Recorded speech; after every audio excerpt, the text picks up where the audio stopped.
영국과 대만, 이스라엘 등에서는 코로나19의 또 다른 새로운 변이, XE 변이 바이러스가 발견됐습니다. 의료보험 미가입자에 대한 연방정부의 코로나19 검사와 치료비 지원이 중단됐습니다. 코로나19 백신 접종비 지원도 중단됩니다. 바이든 대통령이 전 세계 30개국 이상이 유가를 잡기 위해서 비축유 방출에 동참하기로 했다고 밝혔습니다. 지난해 미국 기업 최고 경영자들의 보수 중간값이 1년 전에 비해 6% 증가하면서 직원 급여 중간값과의 격차가 평균 최소 186배까지 벌어졌습니다. 지난해 하버드대가 SAT, ACT 점수를 요구하지 않으면서 입학 경쟁이 그 어느 때보다 치열했던 것으로 나타났습니다. 이상은 이 시각 주요 뉴스입니다.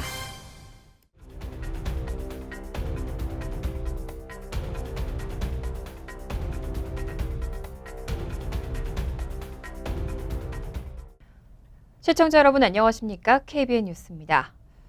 영국과 대만, 이스라엘 등에서는 코로나19의 또 다른 새로운 변이가 발견됐습니다.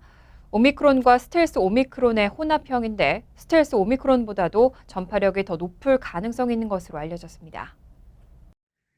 지난 2일 언론들은 WHO가 지난달 29일 발표한 주간 역학보고서를 통해 코로나 새 변이인 XE의 등장을 확인했다고 밝혔습니다.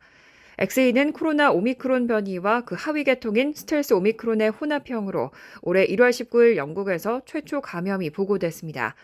이후 2달여 만에 대만에서 유럽을 경유한 확진 사례도 나왔습니다.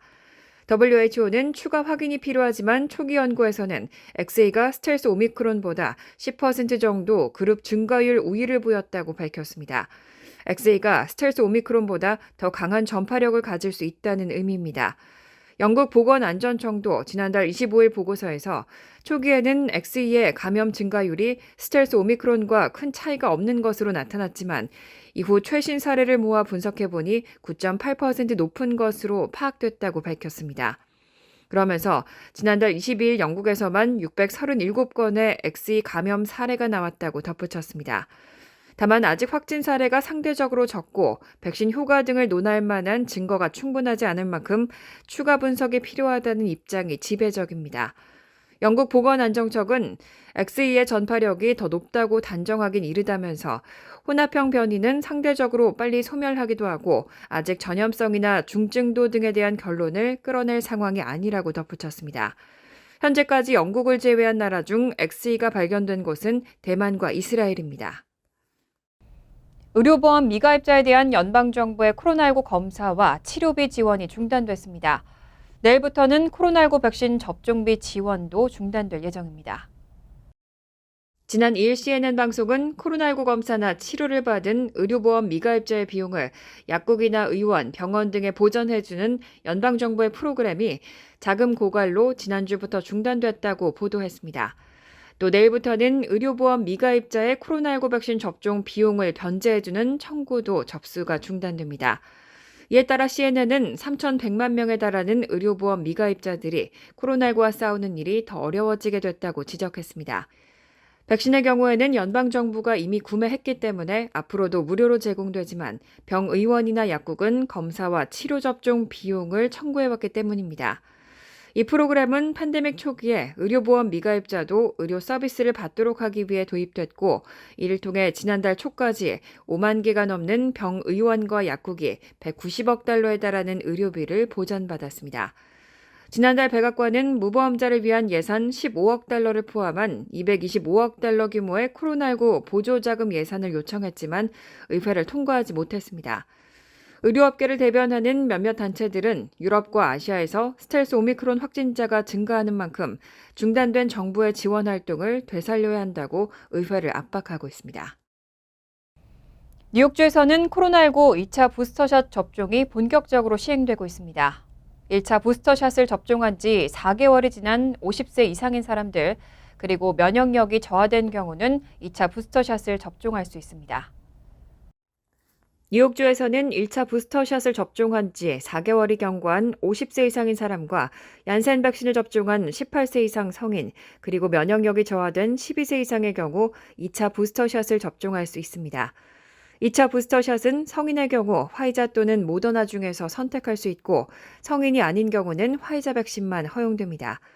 앞서 지난달 말 FDA가 50세 이상 성인에 대해 코로나19 백신 4차 접종을 승인한 데 따른 조치입니다.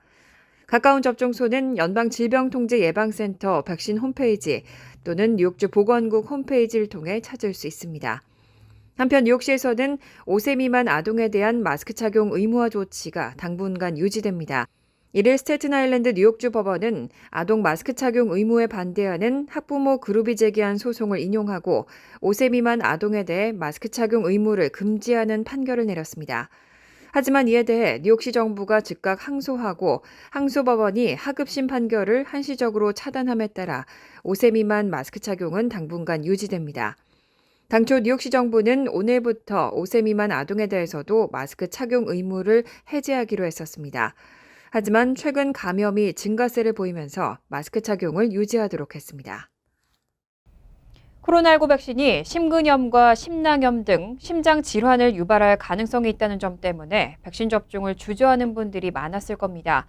그런데 백신을 맞았을 때보다 코로나19에 걸린 후에 이런 심근염 위험이 더 높다는 연구 결과가 나왔습니다.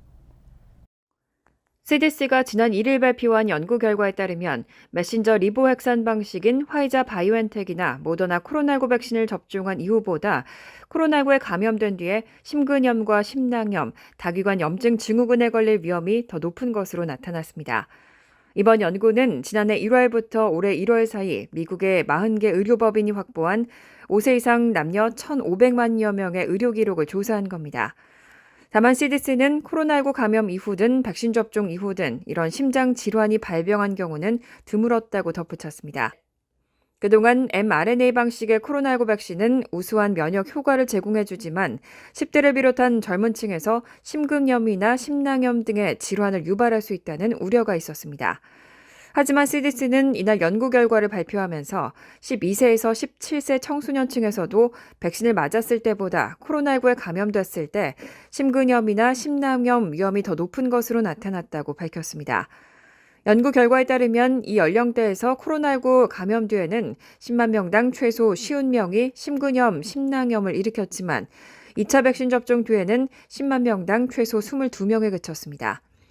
CDC는 또 전체적인 심장질환의 위험성을 봐도 코로나19 감염 이후가 2차 백신 접종 이후보다 5.6배, 1차 백신 접종 이후보다는 69배 각각 높았다고 밝혔습니다.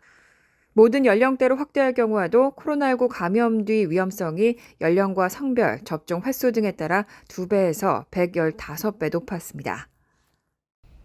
바이든 정부가 급상승하는 유가를 잡기 위해서 6개월 동안 매일 100만 배럴의 비축유를 방출하기로 했죠. 바이든 대통령은 전 세계 30개국 이상이 이 비축유 방출에 동참하기로 했다고 밝혔습니다. 바이든 대통령은 지난 1일 백악관 연설에서 전 세계 파트너 국가, 동맹국과 비축유 방출을 조율해왔다며 전 세계 30개 이상 국가가 비상회의를 소집하고 수천만 배럴을 추가로 시장에 방출하기로 합의했다고 전했습니다. 바이든 대통령이 언급한 비상회의란 국제에너지기구가 이날 프랑스 파리에서 장관급 회의를 열고 비축유 방출에 의견을 모은 것을 염두에 둔 것으로 해석됩니다. 회의를 마친 국제에너지기구는 성명을 내고 최근 러시아의 행보가 각국 에너지 안보에 미칠 악영향이 우려된다며 비축유를 방출하겠다는 방침을 공식 발표했습니다. 지난달 1일 6,200만 배럴 방출을 처음으로 승인한 데 이어 이날 추가 방출에 합의한 겁니다. 앞서 전날 바이든 대통령은 러시아의 우크라이나 침공 등으로 인해 유가가 고공행진하자 6개월간 매일 100만 배럴의 비축유를 추가로 방출하겠다고 발표한 바 있습니다. 여기에 더해 이날 연설은 전 세계 동맹국이 미국의 결정을 지지하고 비축유 방출에 동참하기로 하는 등 미국의 주도적인 역할을 강조하려는 의도로 보입니다. 한국도 비축유 방출에 나선 국가에 포함됐습니다. 이날 국제에너지기구 회원국들이 미국의 비축유 방출에 동참하기로 했다는 소식에 국제유가는 하락세를 보였습니다. 뉴욕 상업거래소에서 5월물 서부 텍사스산 원유 가격은 전장보다 1달러 1센트 하락한 배럴당 99달러 27센트에 거래를 마쳤습니다. 달러화는 계속해서 강세를 유지하고 있고 거의 80년 동안 국제 기본 통화 지위를 이어왔습니다. 하지만 달러화의 세계 통화 준비금 점유율은 20년 전에 비해 10% 넘게 떨어졌습니다. 어제 CNN 비즈니스는 국제통화기금의 세르칸 아르스날프와 시마 심슨베, 캘리포니아 버클리 대학의 베리 아이켄그린이 최근 보고서를 통해 미국이 테러와의 전쟁과 대테러 제재에 돌입한 지난 20년 동안 달러화의 세계 통화 준비금 점유율이 점차 낮아지고 있다고 밝혔다고 보도했습니다. 보고서를 살펴보면 달러화의 세계 통화 준비금 점유율은 1999년 70%를 상회하다 지난해 약 60%까지 떨어졌습니다. 반면 중국 위안화를 포함한 기타 통화의 점유율은 1999년 무시할 수 있는 정도로 적은 수준에서 지난해 10%까지 증가했습니다. 현재 세계 통화 준비금은 12조 8천억 달러 상당입니다. 국제 금융 부문에 있어 달러화의 강세는 미국의 수십 년 동안의 특권을 부여했습니다. 이를 통해 미국은 전 세계 각국 중앙은행에 대한 달러 접근을 차단해 그들의 경제를 고립시키는 방식으로 제재를 가하기도 했습니다. 최근에도 미국의 러시아에 대한 경제 제재가 미군을 전쟁에 투입하지 않고도 러시아를 위기에 처하게 할 만큼 몰아세울 정도의 위력을 보였습니다. 하지만 뱅크 오브 아메리카의 전략가 마이클 하트넷은 달러를 무기화하면 달러 가치가 하락할 수 있다고 설명했습니다. 실질적으로 미국이 달러화 강세라는 특권을 잃을 가능성은 낮지만 CNN은 지난 2년 코로나19 팬데믹 동안 배운 게 있다면 불가능한 건 없다면서 불황의 위험이 남아있다고 강조했습니다. 지난해 미국 기업 최고 경영자들의 보수 중간값은 1년 전에 비해 6% 증가했습니다. 물론 직원들의 임금도 올랐지만 CEO들의 연봉 인상 속도를 따라가지 못하면서 격차가 평균 최소 186배까지 벌어졌습니다. 어제 월스트리트저널은 기업 정보조사업체 마이록 IQ 자료를 인용해 S&P 500 기업 중 325명의 CEO 보수를 살펴본 결과 CEO들의 보수 중간값은 1,420만 달러로 1년 전 1,340만 달러에서 6% 증가했다고 보도했습니다. 대부분의 CEO들의 보수는 11% 넘게 인상됐는데 이들 중 3분의 1 가까이는 최소 25% 올랐고 4분의 1 정도는 보수가 줄었습니다. 물론 지난해 일반 직원들의 급여도 늘었지만 CEO들과 비교하면 속도가 더뎠습니다. 지난해 기업들의 절반은 직원 급여 중간값이 3.1% 이하로 인상됐다고 밝혔고 기업의 3분의 1은 급여 중간값이 전년 대비 감소한 것으로 집계됐습니다. 월스트리트저널 분석에 따르면 기업의 약 절반에 해당하는 CEO는 지난해 직원 급여 중간값보다 최소 186배 넘게 벌어들였습니다. 이런 급여 격차는 미국 노동시장이 경색된 가운데 나온 겁니다. S&P 500 기업에서 가장 보수를 많이 받은 이는 디스커버리사의 데이빗 제슬라브 최고 경영자로 2억 4,700만 달러를 벌어들였습니다. 이 회사 직원 급여 중간값의 거의 3,000배에 달합니다. 아마존의 앤디 제시 CEO는 근로자들의 6,500배에 가까운 2억 1,300만 달러로 2위를 차지했습니다. CEO의 보상 수치에는 급여와 현금 보너스, 주식 등이 포함됩니다. 지난해 하버드대의 입학 경쟁이 그 어느 때보다 치열했던 것으로 나타났습니다. SAT와 ACT 시험 성적을 요구하지 않는 입학 사정 방식의 도입으로 지원자가 늘면서 합격률은 사상 최저치를 기록했습니다. 지난 2일 블룸버그 통신에 따르면 올해 하버드대 합격률은 3.2%로 역대 가장 낮은 수치를 기록했습니다. 하버드대에 내년도 신입생 모집에 6만 1,000명 이상이 지원했고 이 중 1,954명이 합격했습니다. 합격자 중 여성이 차지하는 비중은 54.2%로 역대 최고였습니다. 올해 전체 지원자는 작년보다 7% 이상 늘었는데 작년 합격률은 3.4%였습니다. 한편 이런 합격률의 하락은 입학 사정 방식이 변경된 것과 관련이 있습니다. 지난해 12월 하버드대는 앞으로 4년간 대학 입학 자격시험 SAT와 대학 입학 학력고사 SCT 점수를 신입생 선발 과정에 반영하지 않겠다고 발표했습니다. 지난해 코로나19가 확산하면서 학생들이 시험을 보기가 어려웠다는 이유입니다. 대학 측은 시험 점수 대신 고등학교 각종 기록 등 학생들이 자신의 자질이나 발전 가능성을 보여줄 수 있는 자료를 제출하면 된다고 설명했습니다.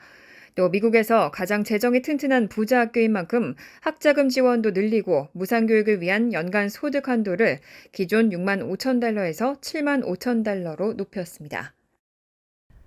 지난 1일 연방 하원이 마리화나를 합법화하는 법안을 처리했습니다.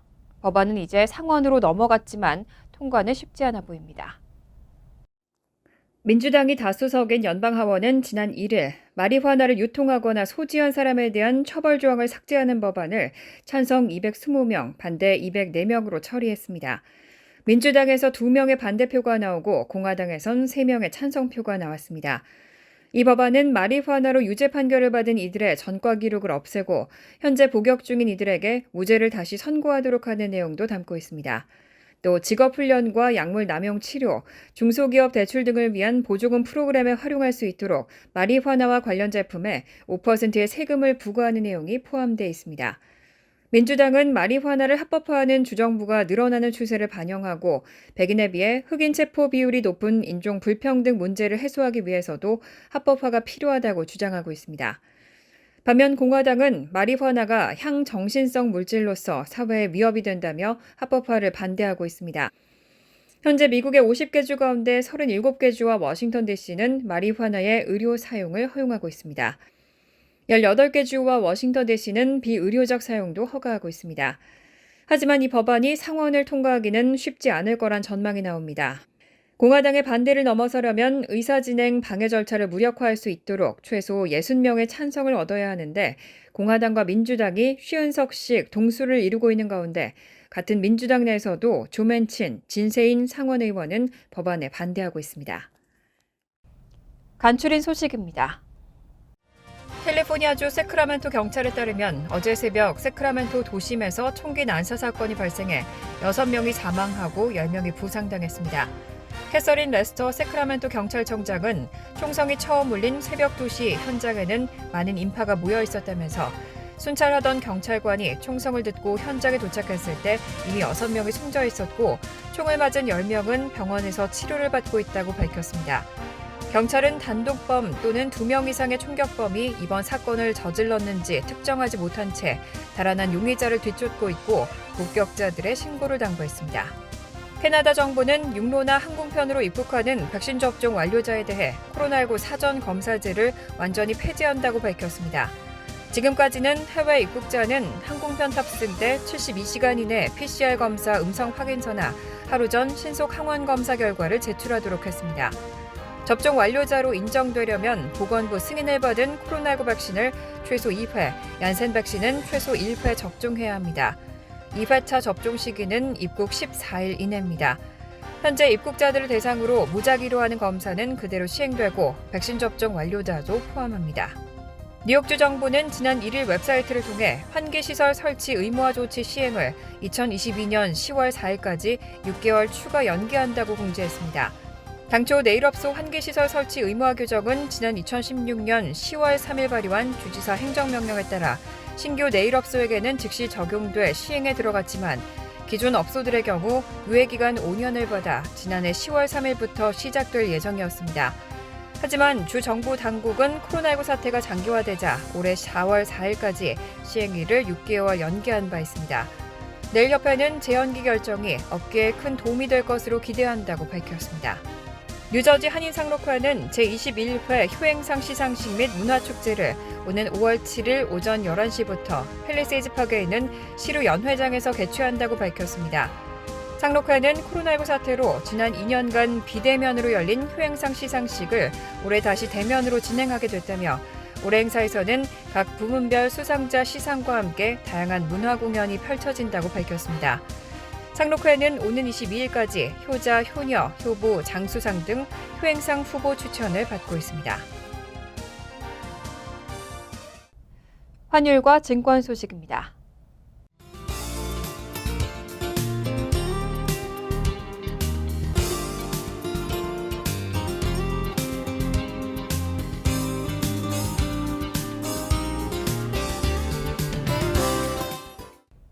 이어서 날씨입니다. 화요일은 오후부터 비가 내리는 곳이 있겠습니다. 낮 최고 기온은 52도, 섭씨 11도, 밤 최저 기온은 48도, 섭씨 9도로 예상됩니다. 수요일도 비가 예상됩니다. 목요일 역시 종종 소나기가 내리겠습니다. 이상으로 KBN 뉴스를 마칩니다. KBN과 함께 즐거운 저녁 되시기 바랍니다.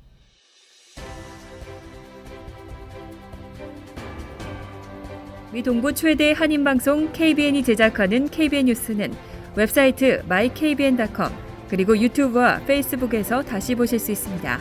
좋아요, 구독, 알림 설정은 뉴스 제작에 큰 도움이 됩니다.